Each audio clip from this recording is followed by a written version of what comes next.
The thoroughbred is a magnificent animal, bred for speed, bred to compete, the sport of kings. Wow, West Coast has it by 6. It's the all-new Let's Go Racing from Parks Casino and Racetrack. It's action-packed and fun for the entire family. 3 of them are right together with 1 furlong to go. Let's Go Racing is brought to you by the Pennsylvania Thoroughbred Horsemen's Association. It's fun to see them run.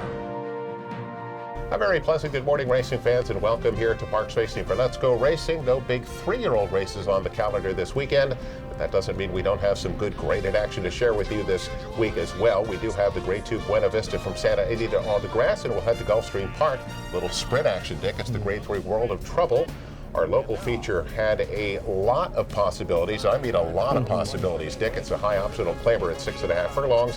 And we'll also update you on the goings-on at Harrisburg, as all that will be playing out here over the next couple of months. Hi, everybody. Keith Jones down on the beautiful first floor here at Parks Racing, and my good buddy Dick Girardi. And Dick, we've talked about it over the last couple of weeks, but it is an extremely important issue, and we want to keep the fans updated on what's going on. But so far, the early returns on what the governor has proposed, there has been a lot of support behind the horsemen. Yeah, there's obviously major opposition, not only by the horsemen, but by people in the agricultural community around the state, to the governor's proposal to raid the Horse Racing Development Fund, basically 80% of the fund on an annual basis to go to college scholarships here in the state. Now, no one is opposed to college scholarships, but the question is, what is the best funding mechanism for that if you think that's something that's needed in the state?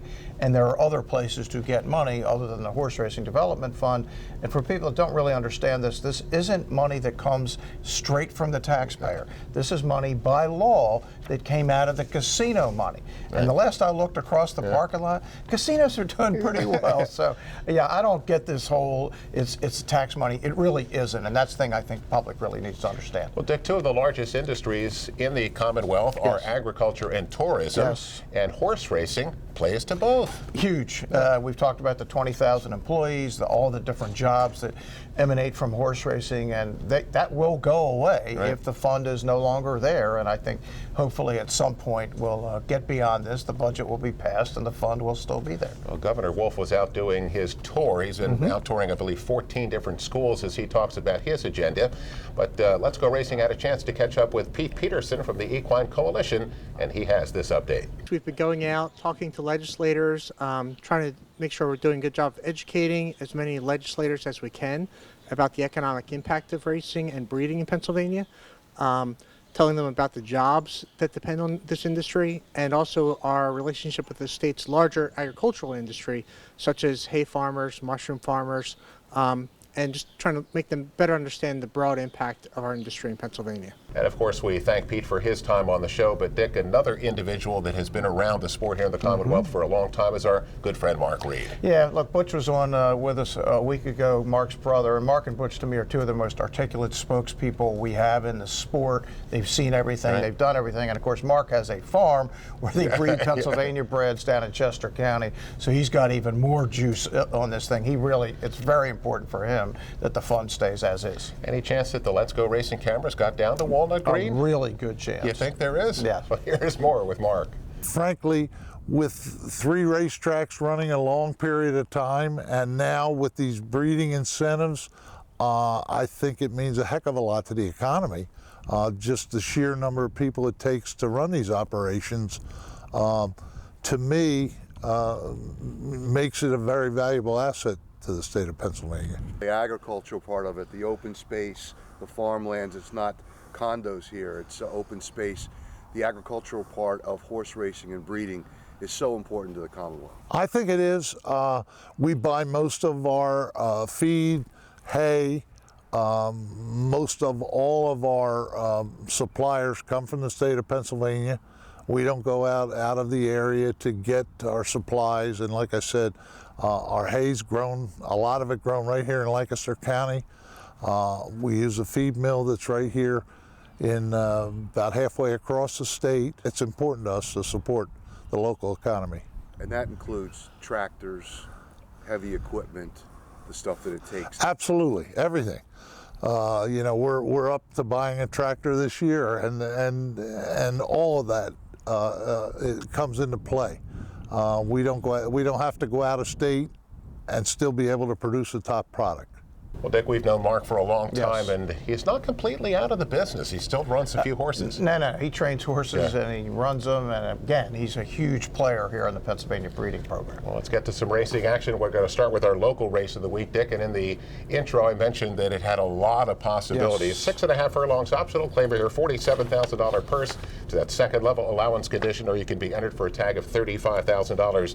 Not one, not two, but three horses here, all at 3 to 1. Right. A little bit more money on number 3, South Sea, who actually opened up at 12 to 1. Dick, a recent $35,000 claim by trainer Danny Velasquez, and if you look at the numbers in the racing form for the first time off the claim for Danny, it almost looks like a misprint. Yeah, 28%, almost a return on investment of $5 per. Yeah, it's amazing. So you got to take this horse very seriously. Second choice is number 5. His name is Sue, also 3 to 1, coming out of the Steve Clasaris barn. This was also a $35,000 claim. Came back in October. He's run 2 starts in New York since then. Yeah, 7 for 22 lifetime and 220 grand in earnings. And we have to mention number 2, Teak, who's the other horse at 3 to 1. He's Jamie Nessbarn. Dick, 2 starts back, he ran a ridiculous number. He did run a ridiculous number, 104 at Penn National, and couldn't do it the next time. It didn't make the lead, but yeah, this is a fast racehorse. You wonder if that was a one-off. Yeah, we'll see. Let's see. Here's the call of our local race this week. Teak leads at a length and a half. South Sea moves up second. Graves Island on the outside third. Length and a half to Splice the main brace fourth, Infuriated fifth at the inside. His name is Sue, is 6 with a half mile to go, just better than 5 back. Mead is on the far outside, then Get the W. Zoomer is toward the back of the pack, almost 10 lengths off the lead. The trailer, late running Spirit Special. The opening quarter, a blistering 21-2 for Teak. And midway on the turn, Teak has opened up almost 2.5 now. South Sea is in hot pursuit second. Graves Island could not go with that pair. Splice the main brace fourth on the outside. Zoomer begins to kick in. Zoomer is going well toward the inside as they approach the top of the stretch. It's Teak who has the lead. Last furlong now, Teak by 2. South Sea on the outside, driving second. Zoomer's going to try to gun down those two on the far outside, and Zoomer has found his best stride. Here comes Zoomer. Zoomer's going to roar by the top 2 to take the lead at 7 to 1. Well, Dick, the perfect setup for the off-the-pace type. Here comes number 4, Zoomer. And Dick, that hot pace for Teak couldn't hold on. Zoomer comes from the back of the pack at 7 to 1, goes on to win 2.5 lengths. That's his second consecutive win. Frankie Pennington was on board, $17.80 to win. Dick, South Sea chased that hot pace, but he stayed on well for second. Number 2, Teak, ends up finishing third. Dick, Zoomer with really a great setup. Yeah, Teak and Jamie Ness. Jamie was at 32% here to start the meet, but Marcus was our trainer of the week a week or so ago, and he's been hot too, remains hot as Zoomer rolls by the field. $17.80. I didn't good have price. it. Let's get to our first break. We come back here on Let's Go Racing, a special feature from Churchill Downs. Don't want to miss that. We'll be back with that after this.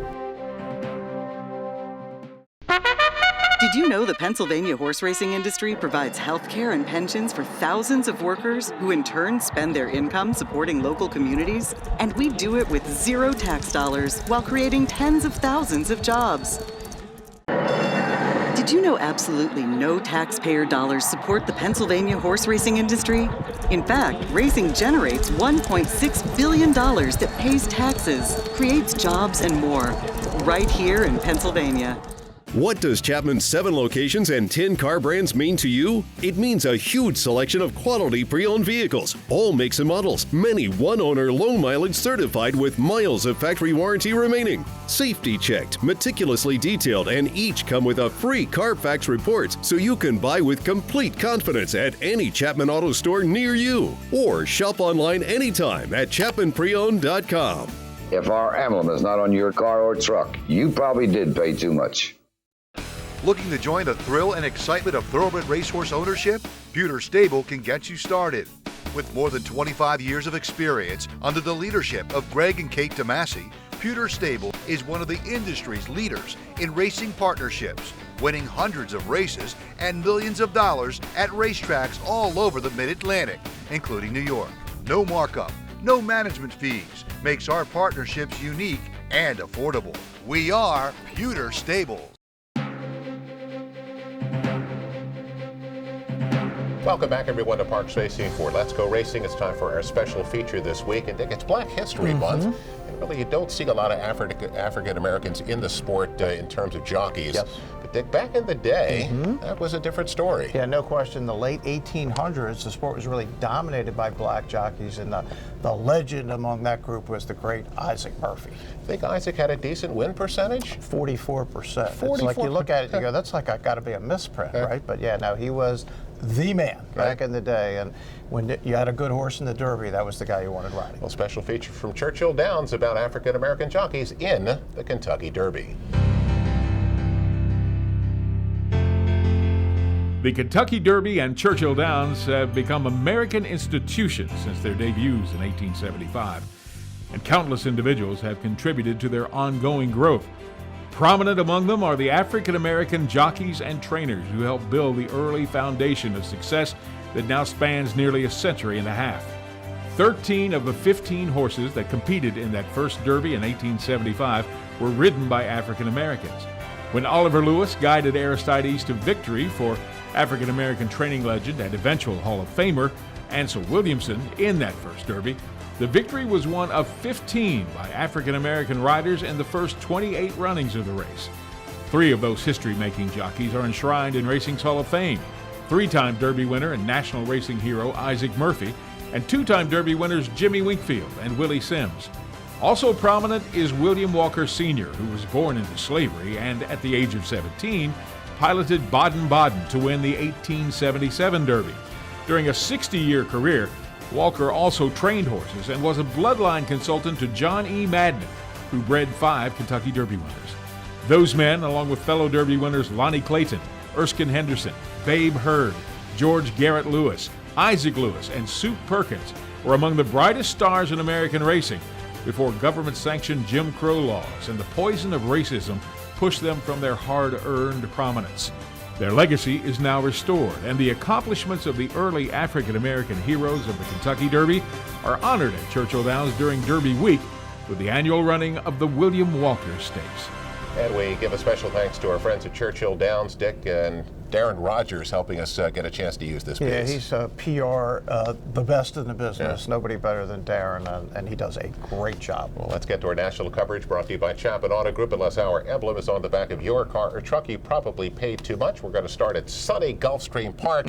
Dick, it's the Grade 3 World of Trouble Stakes, 6 furlongs for $100,000. The favorite number 2, Lasting Legacy, bet down to 4 to 5 for Jason's Service. Now, when he changed barns in his move to Jason's barn, he is 3 for 4. That lost just a length behind the Tough Diamond Oops. Yeah, Jason is really good with sprinters, and it's interesting, this is named after World of Trouble, of course, who is Jason's really good grass sprinter. Second choice here, number 4, Admiral Lynch, 3 to 1, also for trainer Jason's Service. And Dick, this will be first time Jason. Yeah, and this is a new owner as well, bought off the Joe Bessicers. This came out of the Joe sale at Timonium in December. Didn't Dreams Untold miss the break last week? Did. Yeah, well, the favorite got to do it again. Yeah. Here's the World of Trouble Stakes. Admiral Lynch was away in good shape, though, and he'll take up the running to lead Jackson by a length and a half. At the inside, an Epic Dreamer, while third, a gap of 3 to Golden Lion. Then Sweet on the Ladies, a bit closer than usual. Yorkton is on the outside, third last. Second last is Fast Pass, and Lasting Legacy is going to have to be an hour the best from there.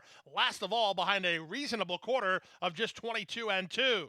Around the far turn they go. Admiral Lynch, the star on display at 3 furlongs from home. He leads a half a length over Jackson in second. Epic Dreamer is now third. It's a 6-length margin to Yorkton, together with Sweet on the Ladies. Lasting Legacy is just not going to fire his best shot today after a quarter of a mile to go. They move to the top of the stretch now with Admiral Lynch, and Irad Ortiz Jr. off the turn with the lead. The Florida bred Jackson takes a shot at him on the outside. Epic Dreamer into the clear for Castellato. He's got a shot with 1/8 of a mile left. Jackson rallies to a narrow lead. Admiral Lynch is back to second. Epic Dreamer is third. Close to home, it's the long shot. It's Jackson. Well, Dick, Lasting Legacy, 4 to 5 misses the break here. Number 5, Jackson at 13 to 1 gets a perfect trip for trainer Jose Pinchin. Rallies from just off it to win by 3/4 of a length. You get $28.20 to win.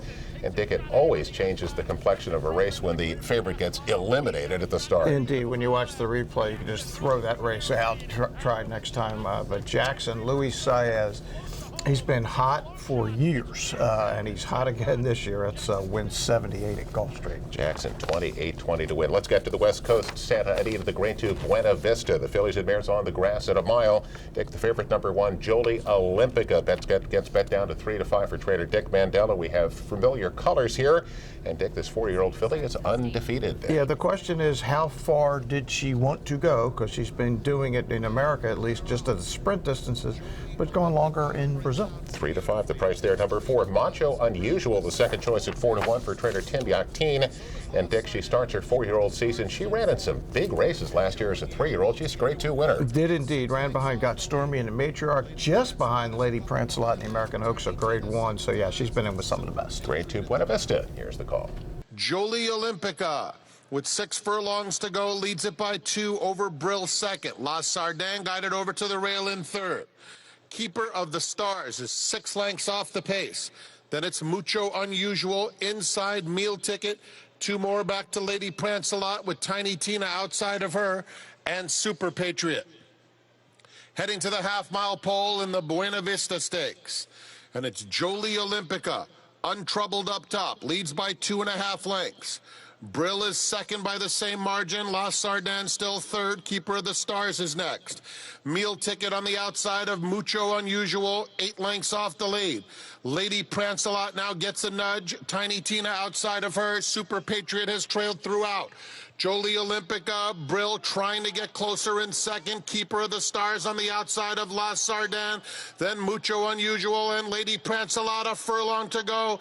Jolie Olympica maintains the lead by a length, still under a hand ride. Keeper of the Stars, Mucho Unusual angles out. Keeper of the Stars trying to get to Jolie Olympica. They're head and head. Jolie Olympica, Keeper of the Stars. Keeper of the Stars runs her down. Well, Dick, we have another long shot victory here. How about the 11 Keeper of the Stars? Sits 4th early, makes a run on the turn, and then bears down on Jolie Olympica late and gets up to win it at a half length. And Dick, a big price at 36 to 1. You get $74.20 to win. We look back at the PPs, and Dick, I don't think I could have found this one. Yeah, the only way you find this, anybody who follows racing at Golden Gate Fields in Berkeley in Northern California, Jonathan Wong is the dominant trader up there. 163 wins in 2019. That's how you get there. Otherwise, yeah, on paper, I don't see it. Dick, let's get to Sunland Park. Yeah, we don't get to Sunland too many Park. times, and it's the Mind That Bird Derby. Impossible. Of course, yes. That's an impossible result here. Mile and a 16th for $100,000. Number 4, Sir Rick. 8-5 for trader Robertino Diodoro. Dick, tell us about Sir Rick. Sir Rick is coming out of an optional claimer win at Houston with a 70 buyer and is the favorite, which suggests something about the caliber of the competition. Mind That here. Bird in here. Second choice, number 4, Stack and Silver, 9-5. Trainer Richard Baltus coming to Sunland to get involved in this one. And it's won 2 in a row by big numbers in California. But I would say this about the Mind That Bird. If Mind That Bird was in this race, he'd be like 1-5. He couldn't lose. Dick, you love Sir Rick. I do like Sir Rick. Mind the Bird, Mind That Bird. Here's the call. Through the backstretch they go, a little more than a half mile in this race. Top draw leading narrowly. Coming back to him is Sir Rick with that good cruising speed. These two control the tempo. Tapping for a Dance is in third. To the outside of that one is Stacking in Silver. That one trying to raise the stakes. Stacking Silver is in third with 2 to gain, still making a good charge. At the back of the fares is Jungle Runner. They've got 5/16 of a mile to go in the Mind That Bird Derby, and Sir Rick tries to put away top draw. Sir Rick could have a lot left in the tank here. He's now entering the stretch with a sizable cushion. It's Sir Rick by 3 lengths from top draw. Stacking Silver will have to find more. Tapping for a Dance is a distant 4th. It's all Sir Rick. And Dick, as I mentioned, you love Sir Rick. And I do. Dick, a little bit of a pace battle, but they really weren't going that fast up front. When the jockey asked for a little bit more, approaching the top of the stretch, Sir Rick responds. He draws off to win comfortably and pays $5.20 to win. And Dick, he came in with that 70 buyer. What did he do this time? 80. So not on the Triple Crown Trail. I mean, maybe, but I don't see it. Look, the trainer, Robertino Diodoro, a mere 258 wins last year at 25%. Wins everywhere, but he's also very smart. He'll know that an 80 is not good enough to get him to Kentucky. Keeps his horses well spotted. Well, let's get to our next break. We got back here on Let's Go Racing, jockey and trainer of the week. And Dick, we have one good trainer of the week this week. Big time. We'll talk about that when we come back after this. Want to get out of the cold this winter? Well, Parks Racing is just the place to keep you warm and toasty. Parks Racing gives you plenty of live horse racing action all winter long. And yes, it's fun to see them run from other racetracks as well, with plenty of simulcast action from all around the country. It's a front row seat to see the top 3-year-olds prep for the Triple Crown from Gulfstream Park, Santa Anita, and more. So put on your snow boots, grab your coat, and head on over to Parks Racing. It's warm and toasty, and always, it's fun to see them run. He's a winner. He's a champion. He's an icon. He's a legend. And now he's back in Pennsylvania. Smarty Jones, Kentucky Derby winner, Preakness Stakes winner, standing at Equistar in Annville, Pennsylvania. The quintessential Pennsylvania bred has returned. Smarty Jones is back home. Please call Rodney Eckenrode or visit EquistarTrainingAndBreeding.com.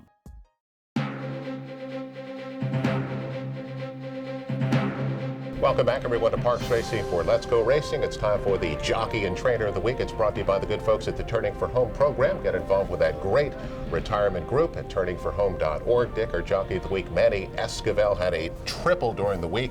Just continues to do a terrific job. Dick, you talk about a solid veteran rider. Manny Esquivel is there. Absolutely. And Dick, how about 3,000 career wins? My man Jamie Ness has been winning everywhere he's ever been for quite a long time. 3,000 is a big number. Dick, last week he came in with 2,995, and all he did was win 3 one day and 2 the next. Let's just get it done. Just get it done. He didn't fool around. And wins career race number 3,000. Our congratulations to Jamie. He's our trainer of the week, and he also had a chance to talk to Danny Gibson. Absolutely. Hi, this is Danny Gibson from the PTHA. We're here in Jamie Ness's barn. Jamie, huge congratulations to you for your 3,000 win accomplishment. What were your thoughts the other day? I know you weren't here, but you obviously were watching. What were your thoughts? Oh, yeah, we were watching. You know, it's a milestone. You know, I don't think it's an achievement, but it's a milestone. And it kind of came up kind of fast, and I couldn't be here. I had 2 horses in. I needed 2 wins, and I liked one, and the other one was But my wife had an appointment that she couldn't reschedule, and I had to get my kids off the bus, so I had priorities for sure. But I watched it on TV, and it was great. But, you know, it's just, you know, 20 years I've been doing this all over the country, and, you know, it feels good to be I look at the company that I'm in with, and it's very humbling. Getting back to where you started, you come from South Dakota, and you worked at Canterbury Park. Did you ever think you'd be here today? And kind of take us through that journey. You know, the one thing I do remember is when I first started training, you know, I had slow horses. And I was very green and didn't know what I was doing. So I lost my first 30 races. And I just remember saying, I just want to win one. It's so hard to win races. Just give me one. And then finally I got to one, and you know, and I've always been a hard worker, and this is what I wanted to do, so I didn't want to give up. So there was a point where I was like, I don't think I can do this. You know, I'm young. I got to do something else. I got a college education. What am I doing? But I had a feeling in my stomach that I wanted to make this work. And you know, here we are, 20 years later, and it kind of made it work. Well, congratulations on this milestone, and you're a great horseman. We look forward to many more. Okay. Thanks. Back to you guys. Well, thanks to Danny and Jamie and Dick. Jamie also, I forget what year it was, but he led the nation in wins as a trainer. He's had a phenomenal career, and he's been here for a while, and he's obviously won big here, like he's won big just about any place he's ever been. Well, let's get to race recap now, brought to you by Pewter Stable. Log on to their website at pewterstable.com and become an owner today. Dick, we go back to Gulfstream Park for the Any Limit Sprint. It's 3-year-old fillies at 6 furlongs for $75,000. Dick, number 5, Frank's Rocket, gets bet down to even money for trader Billy Mott. Dick, she was second in the Grade 1 for Zet last year, second in the Grade 1 Spinaway, so she's quality. I saw her in the Spinaway. It was one of the worst rides I saw all year from my man Julian Leparoux. There's no question this horse is big time. I don't know what Bill's ultimate plans are, but this looks like a potential major stakes winner to me as she just crushes this field and gets a 98 buyer in her first start at 3. You know, nice way to come back. Off since October, give her an easy spot, get her legs under her. She pays $4 to win and wins by 7. Dickie, talk about wins by 7. Ooh. Well, how about let's go up to Aqueduct for the Haynesfield. It's the New York Breds at a mile for $100,000. I think this horse might be named after Bruce. Number 1, Mr. Buff. Mr. Buff is 1-5, and Dick, he is long gone. Long gone. Try to call the margin at the wire. I think John called it 15. Yeah. It was 20. 20. Keith. I mean, for an announcer, that starts to get complicated when it gets that far away. But Mr. Buff wins by 20, a 106 buyer. 14 lifetime wins now and 36 starts for this New York bred. Easy to call it when it's a length and a half, a lot tougher when it's 20 lengths. Mr. Buff, $2.60 to win. Dick, Eye on Racing this week. A huge day down at Gulfstream Park. 9 graded races on the program, all highlighted by the Grade 2 Fountain of Youth. So we got Dennis's moment back after that disaster of a Breeders' Cup when he totally missed the break. We got Chance It, who's a really hot horse for our man Safi Joseph, and of course we also have that over in Saudi Arabia. Yeah, I think I'm not sure exact timing. I think it's a little after we're on here. Right. The Saudi Cup, the $20 million Saudi Cup. You got Midnight Bisou, the filly. You got McKenzie, the PA Derby winner, and you got Maximum Security, all going for $20 million in the desert. Wow. Hello. Big purse. Yes. Dick, let's get to news and notes. We will be back with that after this. Racehorses are pampered. Treated with care and loved. Nothing is more important than their health and their safety. We do right by them. And they do right by us. The hard-working folks who proudly earn our living. In Pennsylvania's horse racing and breeding industries. Horse racing is a lot of fun. But it's so much more. It provides tens of thousands of jobs. Jobs. And billions in economic impact each year. All across the Commonwealth. Horse racing in Pennsylvania. It's a winner. Standing at Diamond B Farm in Mooresville, Pennsylvania is Flashback, sire of Eclipse champion 2-year-old filly, British Idiom. And new for 2020 is Grade 1 Man o' War Stakes winner, Boisterous. New track record setter at Gulfstream, Social Inclusion. Grade 1 grandson of Stormcat, Talent Search. Graded placed Eastwood. And the outstanding sire, Uptown Charlie Brown. All standing at Diamond B Farm. Welcome back, everyone, to Parks Racing for Let's Go Racing. Our final segment is News and Notes. It's brought to you by the Granny Fund. Get involved with continued education on the backstretch and do it with the Granny Fund. Nick, this week we lament the passing of one of the great sires in American history, A.P. Indy. Yeah, no question. At the age of 31, Keith, he was scratched the morning of the 1992 Derby. Remember, that was all about a Rozzy, but it was eventually won by PA bred Lil E.T.